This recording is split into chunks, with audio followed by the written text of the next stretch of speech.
Good evening, everybody. Welcome to the Ultimate Football Talk. I'm Dean. I'm Ray still. And we're brought to you this week by the Rogue Hazelnut Brown Ale, because without the Rogue Hazelnut Brown Ale, guys like us wouldn't be able to get women. So we thank the Lord for that, and we thank the Lord for football. And we're moving on to the Week 4 Studs and Duds section. Ray, why don't you start us off here?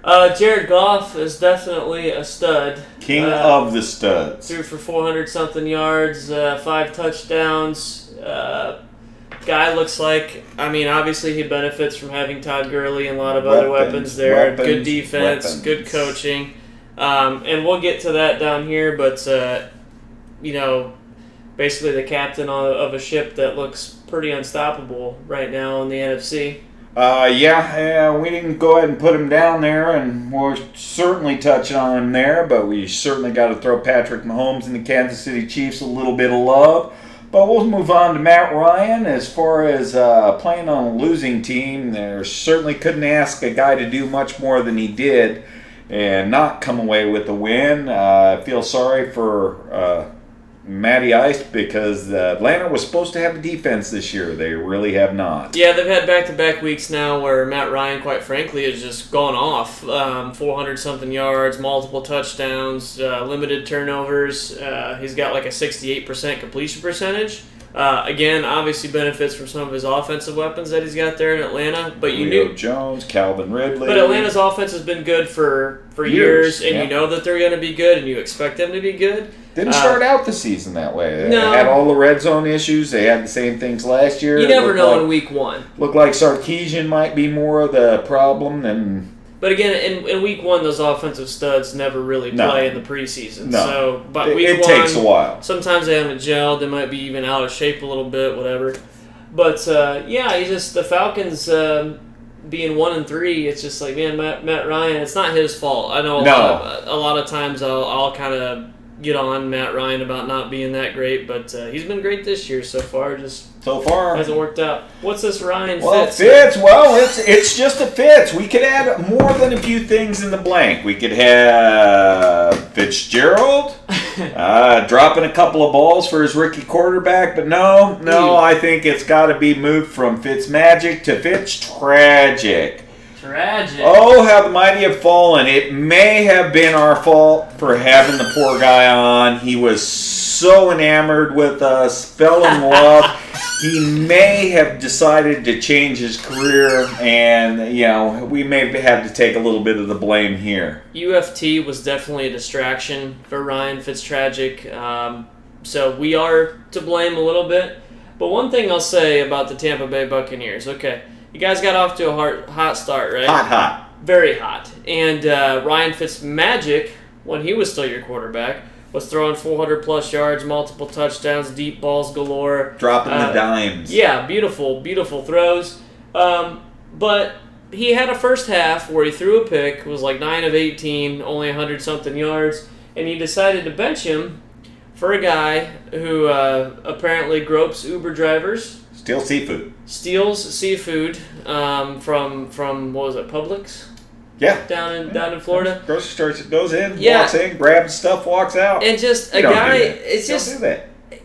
And while, he's had a couple games and he has improved a little bit year after year, I just think one half was pretty early to pull the hook, give him the hook. And not only that, but after Jameis Winston went into the game, he immediately threw an interception on his first drive. So, and when the opposing team hangs 48 on you, it wasn't Fitzmagic's fault. Ryan was not. Fitztragic, he's not playing defense, guys. He's not out there to play the deep. He's not a DB, and he's not putting pressure on the quarterback, and neither was anybody else. No, they were not. Let's move on to the rookie quarterbacks. 4 first-round quarterbacks started in this last week's game.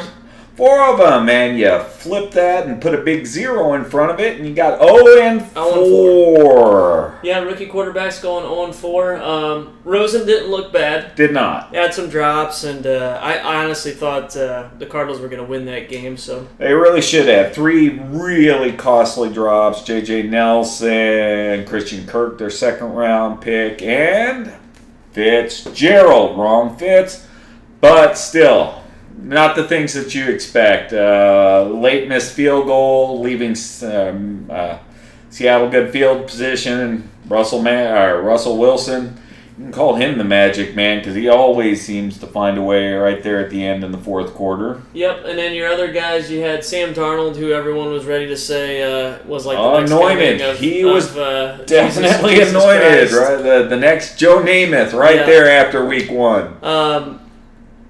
And then week 2, week 3, week 4 hasn't really done much, and the Jets have looked. What you got? The Jets have returned to their form of being one of the worst teams in the league. That everyone. What would Dennis Green say about the Jets? No, it was Jim Mora was playoffs. What? You know, he said it about the Bears. They were who we thought they were.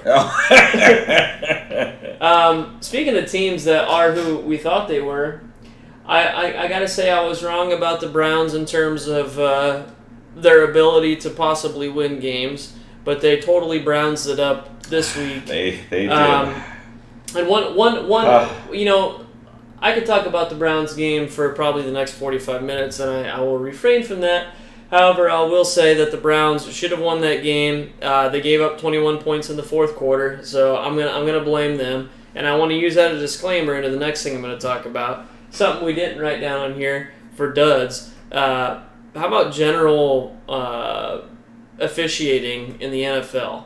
With all the roughing the passer and everything else.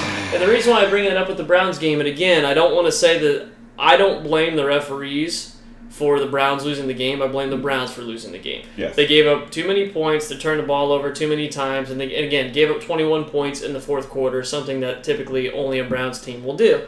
With that said, there was a 2-point conversion where I think it was Duke Johnson. It may have been one of their other running backs. Reached over the line. He stretched out. The ball was over the goal line by like a foot, and they had to go to replay to review that because the referees called him down initially. Absolutely ridiculous. Somebody had a strip sack on Derek Carr. Like, seriously grabbed him and then stripped the ball like that quick. Like half a second later, they called him down by... forward progress. They said forward progress was stopped, even though the guy basically wrapped him up with one arm, stripped the ball out with the other. So that to me, I know it wasn't the AFC Championship game, but to me that negates the tuck rule for all you Raiders fans, you black hole guys out there. Because you're like, the tuck rule. The tuck rule is why the Raiders have been garbage for the last 15 years? Like, no, that's not why they've been garbage for the last 15 years. Anyway, so there, you got your fumble back. And then also, okay, so the Browns get a first down. I think it was Carlos Hyde got a first down. They brought the sticks out and measured it. Got a first down that would have ended the game, okay? And it was a first down by, half of an inch or an inch or whatever. They challenged the spot. They go to replay. There weren't any definitive angles that showed whether he actually got to the 19-yard line or not. And Dean Blandino, I hate how every single time you're watching a game and there's a controversial call, you need somebody who used to be a referee who probably also sucked at making calls to tell you, yeah, that's definitely a first down. There's no way they overturned this. And then when the referees go out there and boner it up and do call it, oh no, he didn't get a first down, even though it's impossible to tell from any angle, and everybody will tell you that, including Dean Blandino, former terrible referee. He's like, I'm astonished. I'm blown away that they didn't call that. Oh, really? You're blown away that a referee in the NFL would make a mistake because you never did you? It's just the referees. Why there's not a chip in the ball and a chip in the freaking first down markers in this day and age blows my mind. Well, I think you're overlooking one gigantic factor into all of this. So what's that? Well, I think you're overlooking the fact of where Oakland is going to be moving to. Oh, yeah, Las and Vegas. stuff. Las Vegas. This has to do with betting, and more betting. Yeah. Money. And you know what? I'm pretty sure the Mafia had something to do with it. Maybe. So, very well could be. Well, enough about the Browns. Yeah, moving on. Forget about that. Let's move to them Eagles. What the beep? Yeah, you just gotta wonder. 2-2. They're not looking that great. I still thought that they would win the NFC East, And they still might. and they still can. I mean, no one else is running away with it, but. We expected more. Getting Carson Wentz back, he got a game under his belt. You really thought that they'd come out there, really be the aggressor, taking it to the Tennessee Titans. I mean, seriously? Tennessee? Yeah. And so that scare anybody? Yeah, anybody? Maybe Tennessee's a little bit better than we thought they were going to be this year, but the game was back and forth, and the team. I mean, it just goes to show you, sometimes these teams that win a Super Bowl. I think it's true. Maybe they get a little complacent. They're not as hungry as they were the year before. So. Well, what the hell do I know? I picked Houston to be in the Super Bowl, and I picked the Arizona Cardinals to get the second playoff spot. What the hell do I know?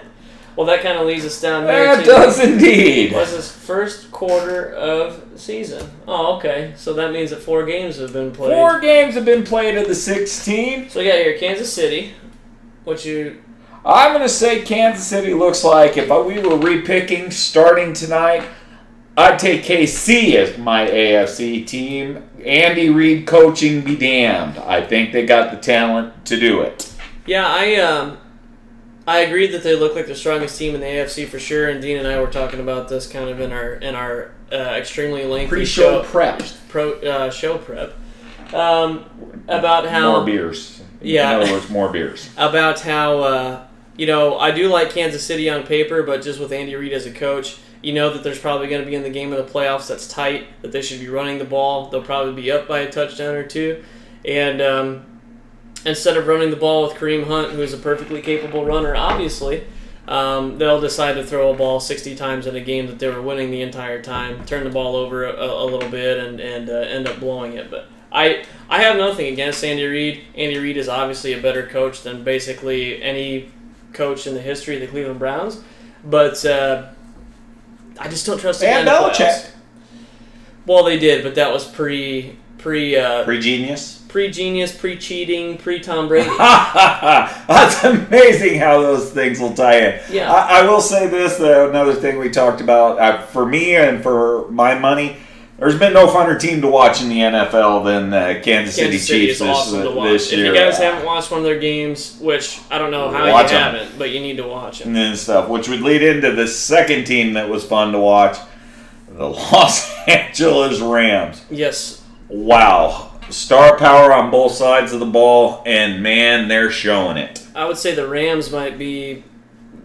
They're very similar to the Chiefs, but maybe even with a little better defense. Not just a little, I'd say a lot better defense. Todd Gurley's always a guy that's going to be exciting to watch, and certainly one of the studs. Yeah, he's definitely living up to the hype this year. What you got? We got Miami down there. That was more on you there, champ. Miami's a 3-1 team, but are you really sold on them? They're 3-1, but the reason why I wanted to bring them up, they were 3-0. They had the Patriots last week. They had an opportunity to take a stranglehold on that division just in the first quarter of the season. With the record and having a win, if they went 4-0 and had a head-to-head win over the Patriots, you'd be like, wow, man, maybe. But you just kind of knew going into that game. You knew. But the thing is I thought Miami would come out firing. I thought it'd be a game. Agreed. But New England was in control the entire time. It was like, yeah, who's your daddy? Who's your daddy, Miami? Just, if you're a Dolphins fan, you got to be really pissed off and just eye-rolling. Well, how about a Browns fan? Now the Patriots got that cast off Josh Gordon. Putting up some numbers, making some catches. Did he? Some numbers. I didn't say they were great numbers. I just said he put up some numbers. Well, maybe he's got more catches than marijuana DUI arrests. So that's good for New England. All right. Tennessee, I just want to say they're 3-1. Marcus Mariota, despite the fact that he's had injury issues, is playing pretty well. And maybe, again, Tennessee's a little better than we thought. Better than we thought. Yeah, and with Houston playing not so hot, Tennessee's got a shot at really kind of winning the AFC South, getting in the playoffs there. Speaking of Houston, so Houston, your AFC Super Bowl pick there. I'll let you talk about that. There isn't much to talk about because there hasn't been much going on there. Got Deshaun Watson back. He hasn't looked anything like he looked like before. No. The defense, which I really thought was going to be the centerpiece of the team, no. Nothing. They should have got it. They should have got in on the Khalil Mack sweepstakes. Atlanta, where's the defense? Very bizarre. Yeah, Dan Quinn, defensive guy coming from Seattle. They've always, he's been there 2-3 years, but they've had good defenses. You expect them to at least be solid, disciplined on defense. Undisciplined, stupid. There's only so much Matt Ryan can do. Just like talking about Fitzmagic, he's not out there playing defense. You're not, he can't get out there. He might have to get out there, strap it up, line up on the end, go get himself a sack too. With Atlanta, I feel like the Matt Ryan Julio Jones combo is so consistently good that it's like, God, you just have to do better than 1-3 in the first quarter of the season. It's just very disappointing to see the Falcons play that poorly, I guess. Yeah. I forgot. Speaking of playing poorly, even though they beat my Browns last week, I picked the Raiders to get an AFC wildcard spot, and man, they just, I don't know. I mean, they could still have a strong second quarter, third quarter, fourth quarter of the season, and we'll see. It's just that they've been winning all their games. It's kind of the Raiders and Browns are kind of very, very similar in that they've been in every single game. They just, for whatever reason, because of turnovers, their defense is getting tired or whatever, just haven't been able to close out games. And I think, if anything, it kind of goes to show that maybe John Gruden was overhyped a little bit. Oh, you think? Into thinking that. Well, I think he's a little upset. The Tony Romo's now doing the Corona hotline. He's a little heartbroken. He thought he'd still get to hold on to the gig, but no, didn't happen. The only thing that I think that's for you football fans out there that's been watching football for a long time, like we have, is that ultimately the players on the field have to play the game. You can have a great coach. But let's say if you had Bill Belichick out there coaching a bunch of 7-year-old, second grade, third grade girls against a professional football team, I don't think that they would stand much of a chance. I think you can boil it down to even more. You can have Belichick as your coach. Put Belichick as your coach and say, Tom Brady, instead of Tom Brady, you got a Tyrod Taylor back there. Right. You think the Patriots are perennial Super Bowl? No. That's what I'm saying. It's combination. It's a whole mixture of things, but it certainly starts with a top-notch quarterback. You got to have your big free agent signings have to be good. But most importantly, your draft picks. If you have, look at the Browns, guys. If you have bust after bust after bust, when you have a bad record and you got like a top 5 pick every single year, and every single one of them is garbage. Like if you look at the teams, especially with the current the way that the rookie wage scale has changed, a lot of these teams that have had success over the last 7-8 years have all been teams that have had really good drafts where you still have people on the rookie contracts so you can keep your other guys around for a little while and extend your window. Easier said than done, obviously, but it just, man, I don't know. The Raiders. I don't want to give up on them yet, despite the fact that they had a poor. Obviously, if they would have lost to the Browns and would have went 0-4, I'd say stick a fork in them. I still think they have an outside chance. Speaking of Oakland and other people here, I was going to say there's the reason to give up on Oakland right there, because they gave up on Mac. They should have paid that dude. Pay the man what's he got? Money. What's he got so far? 4 games, 4 sacks, 4 forced fumbles. Pretty freaking impressive. Yeah. I don't think the Raiders have 4 sacks, and I'm sure they don't have 4 forced fumbles. Well, they forced 2 against. Well, I guess Baker Mayfield forced 1 on his own, but they did get Baker Mayfield to fumble the ball. No, I don't think they did. Yeah. Okay. I've got a demand to recount. That didn't happen. So it didn't happen.